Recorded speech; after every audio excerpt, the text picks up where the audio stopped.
Good morning everyone, welcome to the online class of target defence academy. Daily की top current affairs में मैं फिर आज कुछ बढ़िया करंट अफेयर्स आपके लिए लेके आ गया हूं। तो चलिए शुरू करते हैं आज की टॉप करंट अफेयर्स को। फटाफट आपके साथ हम इसको डिस्कस कर लेते हैं भाई। तो चलिए, आज है 22 तारीख और 22 तारीख की टॉप करंट अफेयर्स को हम आज आपके साथ डिस्कस करेंगे। चलिए, तो पहला क्वेश्चन है, who has been conferred the CII quality Ratna award. तो CII, ठीक है, क्वालिटी रत्न अवार्ड इनमें से किसको दिया गया? ये सिंपल सा क्वेश्चन है। रतन टाटा, वेणु श्रीनिवासन, अजीम प्रेम जी, N चंद्रशेखर। तो भैया ये जो प्राइज है या ये अवार्ड है, ये TVS के चेयरमैन, ठीक है, वेणु श्रीनिवासन को दिया गया है। ठीक है, वेणु श्रीनिवासन जी जो है वो TVS के चेयरमैन है, आप देख सकते हैं। ठीक है, ये अवार्ड लिए यहाँ पे खड़े हुए हैं। ठीक है, chairman of emeritus of TVS motor company has been conferred the prestigious CII quality Ratna award. The award presented at the 33rd CII excellence summit held in Kolkata. तो भैया कोलकाता में हुई। चलो आगे बढ़ते हैं, अगले क्वेश्चन की तरफ चलते हैं। क्वेश्चन नंबर 2 को देखते हैं बच्चों। Which Caribbean island nation has qualified for the FIFA World Cup 2026? भैया इतिहास में पहली बार ऐसा हो गया कि बहुत छोटा सा देश FIFA वर्ल्ड कप के लिए क्वालिफाई कर गया। तो भैया वो आपका जो कैरेबियन आइलैंड मतलब जहाँ से वेस्ट इंडीज टीम आती है, ठीक है, वो आइलैंड है आपका कैरेबियन आइलैंड। और वहाँ से छोटे छोटे बहुत सारे आइलैंड कंट्रीज हैं, उनमें से कौन सा कंट्री आपका FIFA वर्ल्ड कप के लिए क्वालिफाई कर गया? Jamaica, Curacao, Trinidad and Tobago, Barbados, है ना।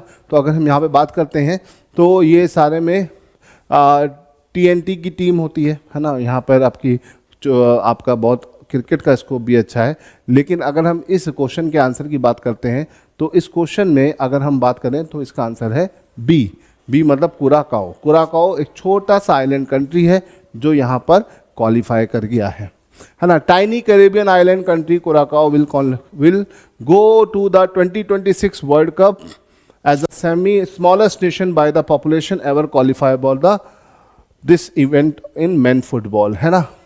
तो भैया याद रखिएगा, सबसे इंपॉर्टेंट बात, इस बार FIFA world cup north America में ही हो रहा है और ये नॉर्थ अमेरिकन या आप बोल सकते हैं लैटिन अमेरिकन कंट्रीज में आती है, तो इसे ध्यान रखिएगा। ठीक है, चलिए आगे बढ़ते हैं अगले क्वेश्चन की तरफ। ठीक है, FIFA वर्ल्ड कप बहुत इंपॉर्टेंट है, इसे ध्यान रखिएगा, आपके पेपर में यहाँ से क्वेश्चन बनने की पॉसिबिलिटीज रहती है।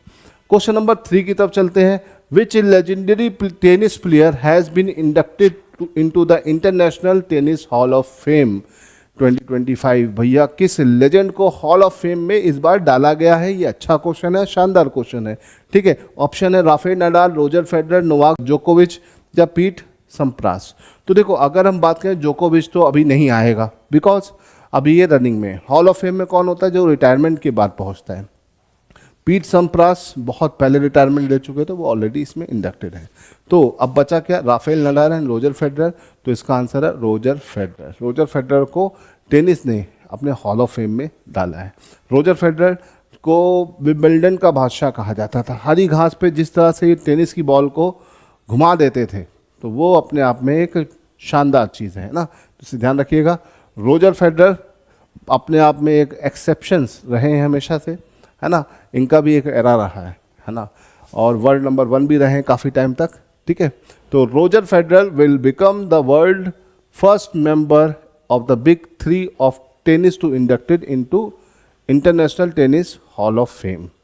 ठीक है, बिग 3 में से पहले हैं ये, याद रखिएगा। तो बिग 3 जो है उनमें से ये पहले हैं, इसे ध्यान रखिएगा। दूसरे आपके राफेल नडाल हैं, तीसरा बिग 3 कौन है? जल्दी से आप मुझे कमेंट में बताइए। चलिए आगे बढ़ते हैं, क्वेश्चन नंबर 4 की तरफ चलते हैं।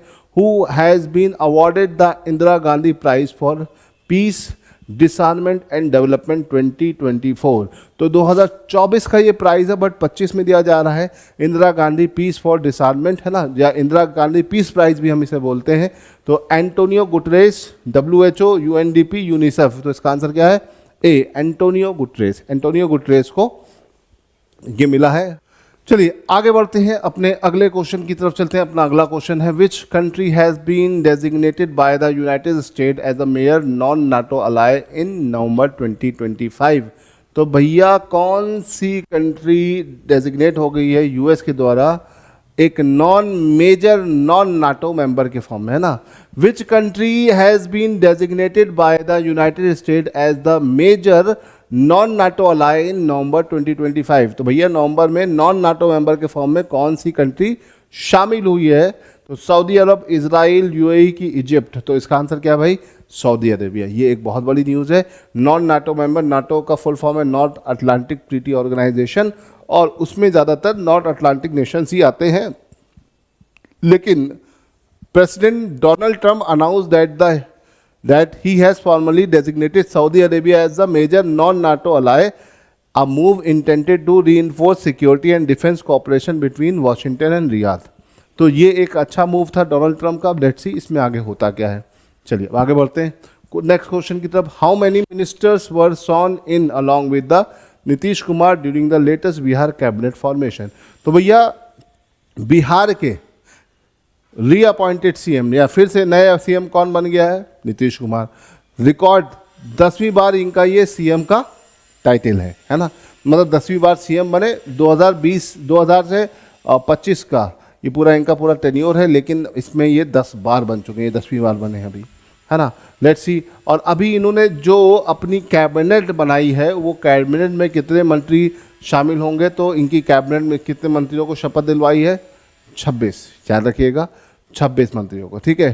तो याद रखिएगा। और आर्टिकल इसके पूछे जा सकते हैं, तो इसे ध्यान रखिएगा, क्योंकि सीएम किस आर्टिकल के अंदर आता है हमारे कॉन्स्टिट्यूशन के, तो आप मुझे कमेंट में बताइएगा। सब लोग बच्चे कमेंट में बताइएगा कि chief minister of any state is in which article of Indian constitution. ये आप लोग को बताना है, सिंपल सा क्वेश्चन है। चलो ठीक है। तो बिहार सरकार शपथ ग्रहण समारोह में काफ़ी चर्चा में रहा। मोदी जी, अमित शाह, बड़े बड़े नेता वहाँ पहुँचे। The 10th Nitish Kumar ministry is the council of minister in Bihar legislative assembly headed by the CM Nitish Kumar.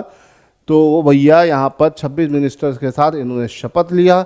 इसे ध्यान रखिएगा। बिहार उन चंद राज्यों में से है जहाँ पर बाईकैमरलिज्म है, मतलब 2 सदनीय व्यवस्था है। यहाँ का विधानसभा का चुनाव हुआ था, यहाँ पर विधान परिषद भी है, याद रखिएगा। तो बाईकैमरलिज्म इंडिया में कुल मिलाकर सिर्फ 6 राज्यों में है।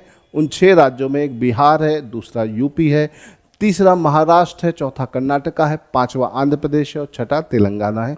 इसे आपको याद रखना है, ठीक है। चलो आगे बढ़ते हैं, नेक्स्ट क्वेश्चन की तरफ चलते हैं। हाँ, ये काफ़ी चर्चा का विषय बना है, अभी नया न्यूज़ में आया है, इस वजह से हो सकता है कि आप लोगों ने ज़्यादा नहीं सुना होगा। Recently a cyclone Senyar form in Bay of Bengal, the name is given by which country. तो भैया बंगाल की खाड़ी में अंडमान निकोबार के पास ये चक्रवात ने जन्म लिया है ना। इसका नाम है सेनियार। इसका इम्पैक्ट कहाँ तक आता है, क्या तक आता है, इसकी अपडेट हम आपको धीरे धीरे देते जाएंगे। लेकिन अभी ये ताज़ा चक्रवात हमारे बंगाल की खाड़ी में डेवलप हुआ है। तो ये सेनियार जो नाम है, ये किस देश के द्वारा दिया गया है?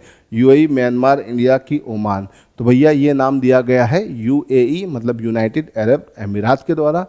सेनियार का मतलब होता है लॉयन, है ना। तो इसे ध्यान रखिएगा, बड़ा इंपॉर्टेंट है ना। साइक्लोन सेनियार कहाँ पर आया? ये आया आपका इंडियन ओशन के रीजन में, ठीक है। तो याद रखिएगा, पूरा इसका ग्रुप बना हुआ है, 13 देशों का ग्रुप है। उन्होंने अपने सीरियोटिक ऑर्डर में ये सारे नाम दे रखे हैं, ठीक। तो ये इंपॉर्टेंट है। साइक्लोन्स 2 तरह के होते हैं, टेम्परेट एंड ट्रॉपिकल साइक्लोन। तो टेम्परेट साइक्लोन्स में नाम फिक्स है ना, और ट्रॉपिकल में आपका इधर चलता है। मैं आपको कई बार बता चुका हूँ। Which Indian cricketer has been nominated for ICC cricketer of the year 2025 award. तो भैया 2025 का ICC cricketer of the year award किसको मिला है? ऑप्शन है विराट कोहली, रोहित शर्मा, जसप्रीत बुमराह, ऋषभ पंत।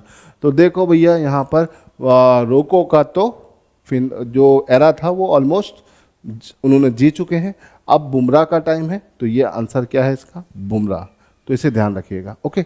चलिए यहाँ से आगे बढ़ते हैं। तो जसप्रीत बुमराह को ये मिला। जसप्रीत बुमराह फास्ट बॉलर है इंडियन टीम के, सबको पता है इनके बारे में, वर्ल्ड नंबर 1 भी बॉलर रह चुके हैं, है ना। तो इसे ध्यान रखिएगा। चलिए, which African country did President of India address during her recent visit. तो भैया हमारी राष्ट्रपति द्रौपदी मुर्मू अभी हाल फिलहाल में किस अफ्रीकन देश में गई थी, मोजाम्बिक, बोस्वाना, ज़ाम्बिया, अंगोला। तो उन्होंने रिसेंटली एड्रेस किया है बोस्वाना को, है ना, और बोस्वाना से हमें 8 चीते भी मिले हैं। ठीक है, तो इसे याद रखिएगा। नामीबिया, साउथ अफ्रीका के बाद बोस्वाना वो तीसरा देश बना जहाँ से हमने चीते मंगवाए हैं। द्रौपदी मुर्मू बोस्वाना के प्रेसिडेंट के साथ मीटिंग किया इन्होंने। इसके अलावा ये अंगोला भी गई थी, अंगोला में भी इन्होंने विजिट किया। तो याद रखिएगा बोस्वाना और अंगोला दोनों देशों की इन्होंने विजिट किया था। ठीक है, लास्ट क्वेश्चन की तरफ चलते हैं। Which organization had build India's first private PSLV?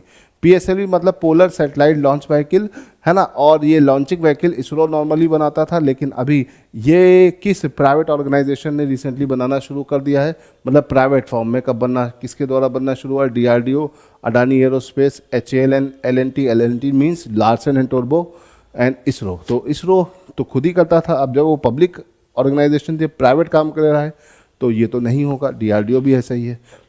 तो इसका आंसर क्या हो जाएगा? इसका आंसर हो जाएगा HAL, Hindustan aeronautic limited and Larsen and Toubro. इन दोनों को मिलकर ये ठेका मिला है, इसे ध्यान रखिएगा।